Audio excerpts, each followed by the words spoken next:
Alright, Paul Goodenough here with thebestdrummerintheworld.com, and I'm hanging out with Tim Fogarty tonight of L1011. Thanks for being on, Tim. Thank you for having me. What's this latest tour about? Are you guys touring behind an album? Yeah, we finished up our fourth record, and it's sort of out, but sort of not out. Like, we have it with us, and we're selling it on the tour, but it really doesn't come out until November.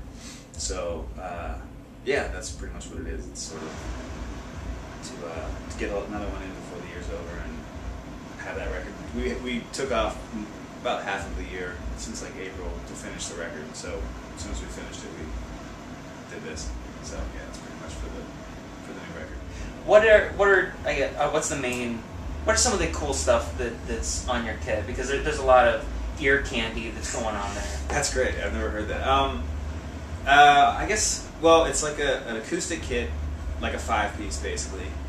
But then, and I'm left-handed, so right next to my real bass drum pedal, I have like an electronic bass drum pedal, a Kick Cat or a Fat Cat, I think. You know, Cat, that Yes. company that makes the drum cat. Mm-hmm. So it's awesome because it doesn't have a beater on it. It's just like a little pedal that hits a little trigger, so Yes. I can get it right in next to my regular pedal, and then I have like a hi-hat electronic. So basically I can move my feet and be on electronics, and then I have my snares here and my hi-hats here, and then I just have like 4 pads here.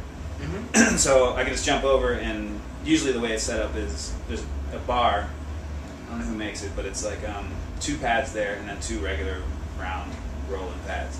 And this one's usually a snare, this one's usually a hi-hat, and then like toms. So basically I can just jump over whenever and... Right, now hold on, now, you're totally left-handed. Yeah. You set up lefty. I set up totally lefty, yeah, so my Okay. hi-hat's over here and my kick's Okay, there. cool. I've tried to play righty and it's no point. It's fun to try to play righty, but my feet get all fucked up. Yeah. I guess then roto toms are kind of unusual. Some people are kind of using them these days, but like my 2 toms are roto toms, and then I have a real floor tom, and then like a one regular hi-hat with a pedal, but then like a big 18-inch hi-hat that's was kind of like, I think when I first got it, I was trying to do a China cymbal kind of thing, but I can't stand China cymbals. They're just too, not for this, and I have never had one, so. Yeah. But so I just wanted something kind of nasty and something sort of kind of metal-y sounding, not like Right. metal, No, but yeah. like so anyway, so just tried a bunch of different things, and that kind of worked out, and I didn't need a pedal to open it. I just kind of keep it mushy, so it's not like real tight sounding. Yeah. So that's cool, just to play between two hi. I mean, I'm surprised. I mean, I know people have hi-hats kind of all over the place, like ones on cables and stuff, and that's cool. But it just seems like, I mean, like I know people do it with splashes and get these little rhythms going on between the hi-hats, and that's been done and kind of whatever. But so anyway, so I just kind of one of those things is to open up something that wasn't feeling interesting, and adding something like that in kind of makes it, you know, different, and then it'll spark some other idea to do something else. Yeah. Okay, well, I mean, how about then your songwriting production, or I mean, sorry, the songwriting process? How many of those sounds are coming out of like, gosh, it would be really cool to have this particular sound here, and then maybe like base a song around that sound? There's a little bit of that. I would say it's... I'm sorry, that was actually kind of muddled. You discover this cool sound, right? Oh gosh, when I stack these 2 cymbals on each other, they sound really cool. Or God, that pad, is really cool. And you build that, throw that into a loop, and it sparks something that he hears, and then that becomes part of your songwriting process. And how much of it is like, okay, so you're listening to him play it, and then you dial through like a whole bunch of things to find that perfect sound. That's a good question, man. That's great. I'd say, I would say probably just in general, 70%, 60% of the songs are kind of parts, just like 1 or maybe 2 parts that he just kind of does at home to a click or to something, whatever, and then gives it to me, then I figure it out somehow. Yeah. Like how you said, just kind of plug in sounds. Then there's other times where we're just kind of like rehearsing or messing around or whatever, and I'll have loaded up a bunch of different samples or found sounds or whatever, and just kind of start playing something, that'll just kind of spark whatever he's playing, and then Yeah. we'll always be recording, and that maybe that'll turn into a part that gets refined, and maybe sounds change or whatever. But so I'd say maybe like 30% of stuff that I do, just sound wise or part wise or something like that, in a room that might start a feeling of a whatever, another part or something. Yeah. But there's a lot of like trying not to repeat myself, and at the same time trying to like not have a million different sounds like on every different song and stuff like that. So try to find the ones that I that are cool, that can be consistently in a couple different songs, like kicks and snares and stuff like that. Yeah. So yeah.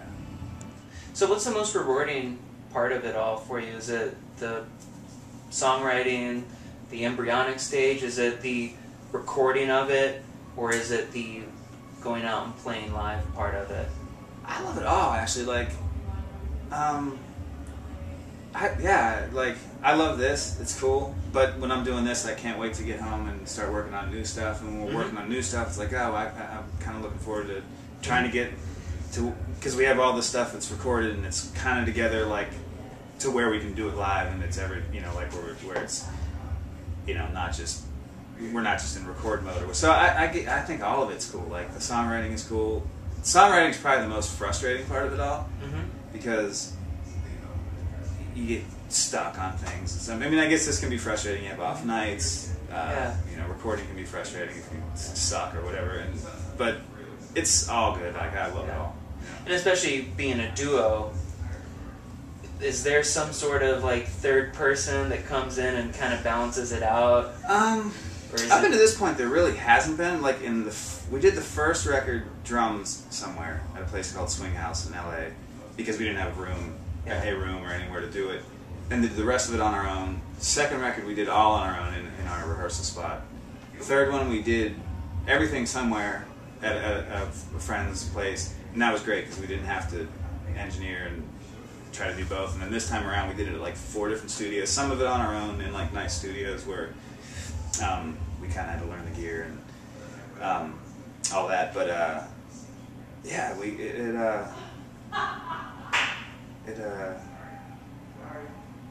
don't know. Yeah, I guess that's that. Okay.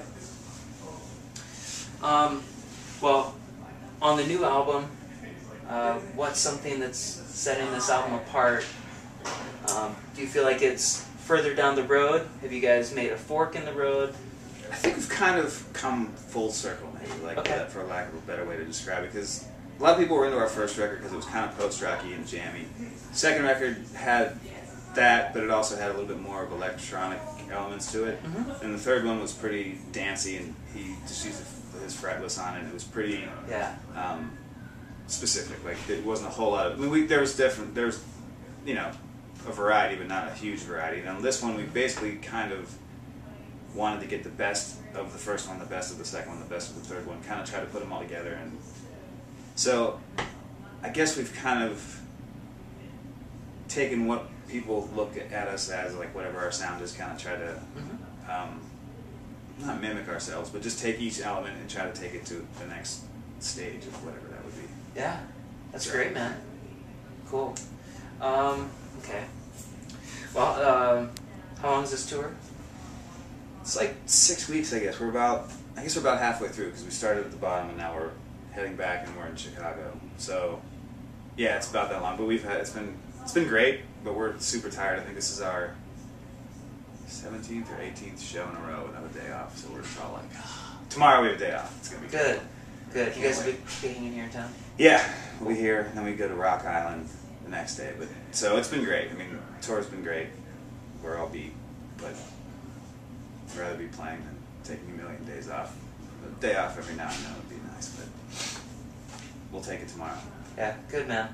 All right, well, thank you so much again, Tim. This is cool. Good questions. BestDrummerInTheWorld.com, Tim Fogarty, L1011. New album coming out when? November 9th or 11th, whatever the Tuesday of. One of them is a Tuesday. 9th or 11th. I think it's the 9th. Cool. So come buy it from them on tour. But we have it on tour, so if this is out there before we get home, get it. You can only get it at the shows right now. So, or Get it Probably now. get it for free online. I'm sure it's up there somewhere. Get it now so they can sneak extra $5-10 in their pocket. It's all for you, actually. It's for the people, not for us. All right, cool. Thanks. Thank you. Thanks.